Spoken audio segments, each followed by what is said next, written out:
ఇది యెహోవా యూదులకు ఇచ్చినటువంటి ధర్మశాస్త్రంలో ఇలాంటి ఆజ్ఞలు ఉన్నాయి. ఏంటవి? భర్తకి కనుక భార్యపై అనుమానం వస్తే, ఆమె వ్యభిచారం చేసింది లేదా వేరే ఎవరితో అక్రమ సంబంధం కలిగి ఉంది అనే అనుమానం కనుక వస్తే ఆమెకి బురద నీళ్ళు తాగించాలి.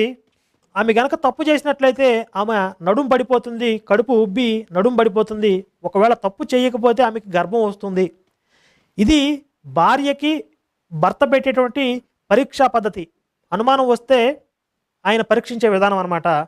దీనిని యెహోవా యూదులకు ఇచ్చినటువంటి ధర్మశాస్త్రంలో ఇచ్చిన ఆజ్ఞ ఇది. దీనికి రెఫరెన్సు సంఖ్యాకాండం 5వ అధ్యాయం 11 నుంచి 28 వచనాలు.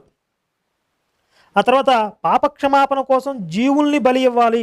జీవుల్ని అని ఉంది, అది ముద్రణ రాక్షసం అంటారు. జీవుల్ని అని సరి చేసుకోండి. జీవుల్ని అంటే గొర్రెలు, మేకలు, ఎడ్లు ఇలాంటివి బలి ఇవ్వాలి. లేవీకాండం 4వ అధ్యాయం. ఇలాంటి అనేక మూఢనమ్మకాలతో